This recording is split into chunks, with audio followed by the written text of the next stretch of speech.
Mon père faisait beaucoup de voyages astrales durant son sommeil et chaque fois il me disait la même chose, le temps n'existe pas de l'autre côté. On peut être à un endroit en une fraction de seconde, simplement par la pensée, même si cet endroit est à l'autre bout du monde. C'est ainsi que ça fonctionne de l'autre côté. Alors partant de ce principe, son âme se sert de la connexion entre les deux pour rejoindre sa jumelle en aussi peu de temps. L'évolution du lien qui les unit durant cette phase. Tout d'abord, la connexion s'établit durant la rencontre. Les jours qui suivent, son conscience éveille à la possibilité que cette personne soit la bonne. Très rapidement, elle éprouvera une grande tendresse envers l'autre, un lien d'amitié profond s'établira en un temps record. Dès le départ, elle aura l'impression de tout savoir sur la personne en face d'elle. Elle aura possiblement l'occasion de confirmer certains détails et ce sera toujours une surprise pour elle puisqu'elle n'avait aucun moyen de 53 savoir, pourtant c'est le cas, et malgré tout, elle prendra conscience qu'elle ne sait pratiquement rien de la personne. Si elle est du type proactif, à vouloir prendre les choses en main, alors les anges ne lui permettront pas de connaître beaucoup son âme jumelle, du moins pas jusqu'à ce que le bon moment soit venu. Et si elle est le type de personne à trop en dire trop rapidement, croyez-moi qu'elle n'aura pas l'occasion de le faire. Elle remarquera possiblement à quel point les anges sont impliqués dans tous les aspects de cette relation, contrairement à toutes les autres qu'elle a vécues. C'est parce que celle-ci est importante, pour eux autant que pour elle. Aussi, les flammes jumelles se rendront rapidement compte qu'elles n'expérimentent pas de jalousie l'une envers l'autre puisqu'elles savent pertinemment qu'elles sont les seuls êtres sur Terre à pouvoir procurer à l'autre un tel bien-être. Que sa moitié soit entourée de candidats qui se jettent littéralement à ses pieds ou pas, qu'elle soit témoin de flirt avec d'autres, ça ne la gênera pas du tout. Ce qui en soit est contre nature, mais c'est ça le véritable amour. Celui qui est inconditionnel et qui s'accompagne d'une confiance absolue. Il viendra possiblement un moment, si cette phase s'éternise, où les flammes jumelles étant toujours relativement étrangères l'une à l'autre, du moins sur le plan physique, auront du mal à garder une façade neutre devant l'autre, elles se seront vues à plusieurs reprises dans leurs rêves, ou encore elles se seront rejointes l'un chez l'autre, et auront sans doute vécu plusieurs expériences qui les auront beaucoup rapprochées, mais sur le plan spirituel seulement. Techniquement, en chair et en os, elles ne se sont pratiquement jamais adressé la parole. L'énergie entre les flammes jumelles durant les contacts et les absences, cette énergie sera intense, mais différente de ce qu'elle aura toujours imaginé. Il n'y aura pas de tension sexuelle ou de désir passionnel de se jeter l'une sur l'autre.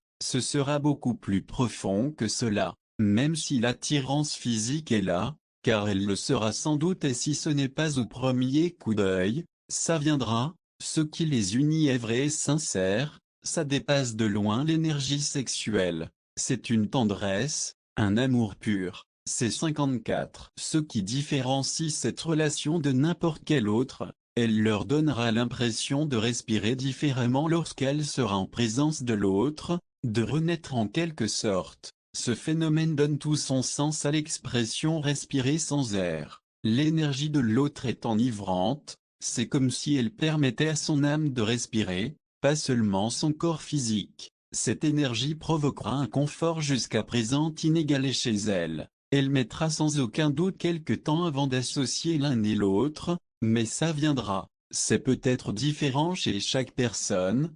Pour moi ça se caractérise par une aisance déconcertante. J'ai l'impression d'être capable de tout faire, de tout accomplir, d'être plus importante que n'importe qui autour de moi.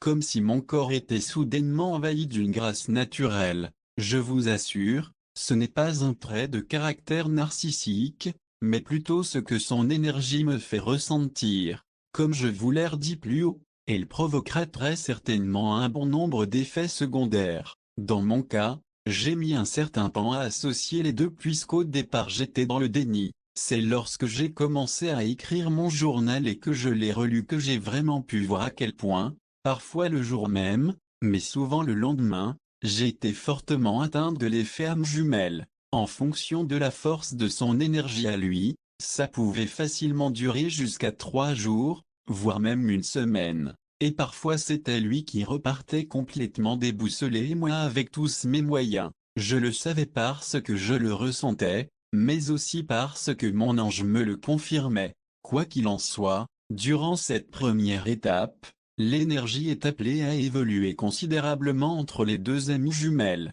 Le rôle des anges dans le cours des choses. Les anges seront de leur côté et s'assureront que tout se passe bien et exactement comme supposé, car la réalisation de leur amour est extrêmement importante pour l'univers et pour les anges. Ils seront plusieurs à se coordonner, à intervenir, et ils éloigneront les obstacles réellement menaçants. Donc tout ce qui arrive est prévu ainsi, même si ça paraît 55 catastrophique, ou un échec total. C'était comme ça que ça devait se passer. Alors ça ne doit pas être si terrible que cela. Il peut y avoir une raison cachée à n'importe quel chaos et parfois une qu'il est impossible de soupçonner. Les êtres de lumière sont prêts à prendre les grands moyens pour parvenir à leur fin lorsqu'il est question d'âmes jumelles. Ils feront sortir de leur vie les gens qui pourraient créer des problèmes. Ils tiendront éloignés de potentiels petits amis pour ne pas qu'elles se détournent du véritable enjeu si cela est nécessaire, etc. Ils leur diront régulièrement de rester positifs, que ça vaut la peine d'attendre, et ils n'hésiteront pas à leur rappeler que l'autre personne est la bonne, aussi souvent qu'elle en aura besoin, pour autant qu'elle les écoute. Ils enverront une panoplie de signes et ne la laisseront pas oublier son âme jumelle, et celle-ci peut être assurée que sa moitié vit exactement le même supplice. Elle n'est pas la seule personne impliquée, elle n'est donc pas la seule à recevoir des signes. Ils m'ont déjà dit un soir de ne pas m'en faire,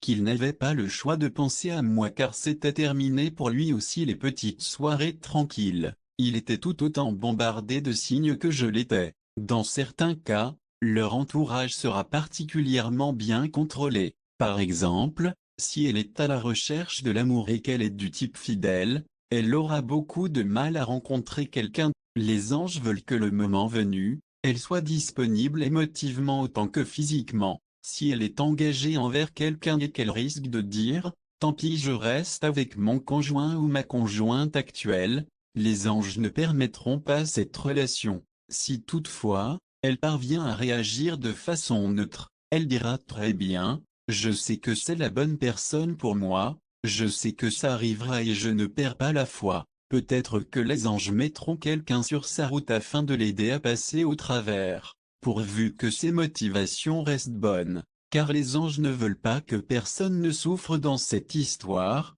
y compris son nouveau conjoint lorsque viendra le temps de le quitter pour son âme jumelle. Si elle souhaite une relation simplement pour avoir moins mal, pour rendre l'autre jaloux afin de le pousser à agir, ou encore parce qu'elle a perdu la foi, ça n'arrivera certainement pas. 56. Ce n'est que lorsque j'ai dit à mon ange, après avoir rencontré quelqu'un qui me plaisait, je sais qui est le bon pour moi, je serai là pour lui lorsqu'il reviendra dans ma vie. Mais puisque j'ignore quand ce sera et que je veux vivre le moment présent, eh bien le moment présent c'est l'homme qui est à mes côtés en ce moment et je l'aime bien. Permets-moi d'avoir une relation avec lui et laisse-la se terminer naturellement un peu avant le moment venu puisque toi tu le connais.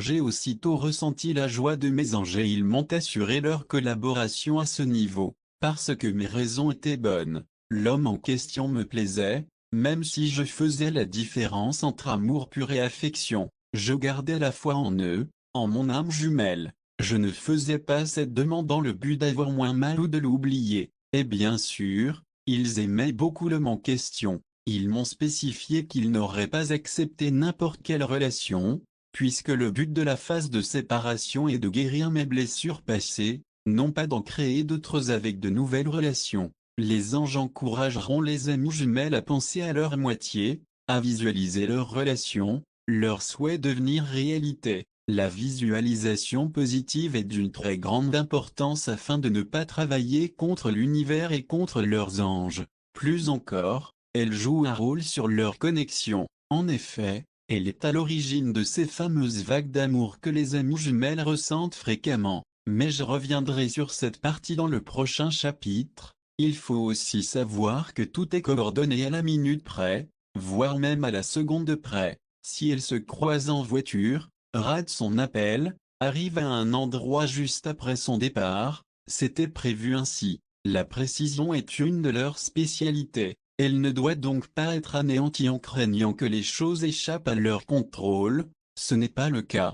Tout est exactement comme c'est supposé d'être. Il se peut que durant cette phase, la flamme jumelle ait à vivre des épreuves personnelles difficiles. Ce sera d'autant plus pénible que l'absence de l'autre se fera ressentir beaucoup plus cruellement. Elle pourrait alors développer une rancœur envers sa moitié pour ne pas avoir été là pour elle lorsqu'elle en avait besoin. Mais encore une fois, c'est ainsi que c'est prévu 57. Si elle doit vivre la mort d'un proche, par exemple, un parent, un frère ou une sœur, on pourrait penser qu'elle aura justement besoin de ce réconfort. Mais en fait, les enjeux vont dire qu'elle n'en a pas absolument besoin, et que ce ne serait vraiment pas l'idéal de commencer une relation dans un tel état d'esprit. Elle devra donc terminer son deuil et mettre cela derrière elle avant de pouvoir envisager quoi que ce soit. 58. Diverses expériences hors du commun. Je ne lui ai pratiquement jamais parlé ni passé de temps avec lui.